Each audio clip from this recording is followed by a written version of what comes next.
Imagine that you're stranded in the middle of the ocean, and just picture how scary this is.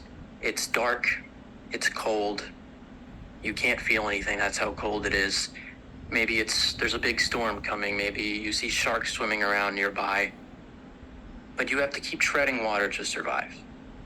How long can you tread water for? Personally, I can for like a minute or two, and that's about it. That's at my best.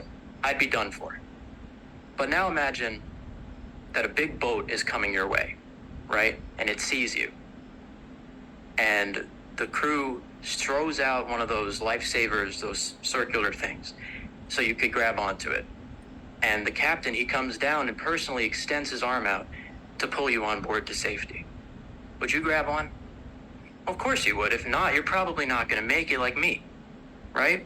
So help was provided, and now you are safe. So why am I talking about this? Well, friends, living in this world can feel like we're stranded in the middle of the ocean. Satan's world can feel cold, it can feel dark, it can feel stormy. There's dangers surrounding us all over the place. And if we keep treading water on our own, we might drown. So what can help us? Well, we're going to talk about what helped the Apostle Paul. Now, the Apostle Paul went through a lot of difficulties throughout his life, but we're going to talk about this scenario. He was in Jerusalem preaching, and he was eventually supposed to travel to Rome to continue his assignment. However, something happened. A crowd decided to drag him outside of the temple and nearly beat him to death. And the next day, he got arrested. Imagine how frustrating and upsetting and scary that must have felt for Paul. But what helped him get through this? Well, let's turn to Acts chapter 23, and we're going to read verse 11. Once again, that's Acts 23, verse 11. And it says there, "But the following night the Lord stood by him and said, 'Take courage, for just as you have been giving a thorough witness about me in Jerusalem, so you must also bear witness in Rome.'" So as we can see here, Jesus assured Paul that not only is this not the end for him, but he's going to make it to his destination safely and continue his assignment. Well, did he? Well, let's continue this story in Acts chapter 27, and let's read verses 22 to 25. So for context, this is about 2 years later, and Paul is on a ship heading towards Rome. However, there's a violent storm, and everyone on board is convinced that they're not going to make it, that they're all going to die. But let's see what Paul said. Let's see what helped him to get through this in Acts 27, 22 through 25. And it says there, "Still, I now urge you to take courage, for not one of you will be lost, only the ship will. This night, an angel of the God to whom I belong and to whom I render sacred service stood by me and said, 'Have no fear, Paul.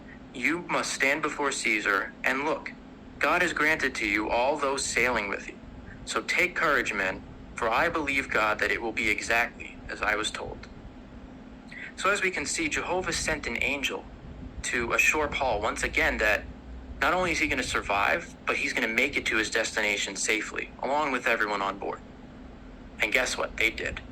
If you continue reading in Acts chapter 28, it goes on to say that Paul did make it to Rome safely, and he continued his preaching work there. So what can we learn from this? Jehovah was with Paul, and he gave him the help that he needed by means of his son Jesus and his angels. And he can do the same for us. So how does this affect us specifically? Well, let's read Matthew chapter 28 and verse 20. And we're going to read the B part of this. And it says there, "And look, I am with you all of the days until the conclusion of the system of things." He didn't say, "I'm going to be with you some days or whenever I feel like it." He's going to be with us all the time. That's what Jesus promises us. And the same with the angels in Psalms chapter 91, verse 11. Jehovah tells us that he sends his angels to guard us in all our ways. So friends, sometimes this system of things will feel like we're stranded in the middle of the ocean. But we shouldn't tread water. We should notice that this boat is coming our way because Jehovah sent that boat to us. And the crew, his angels, are there to throw us that lifesaver so we could stay afloat and grab on. And the captain, Jesus himself, will reach his arm out to pull us on board to safety. So let's not tread water, let's grab on.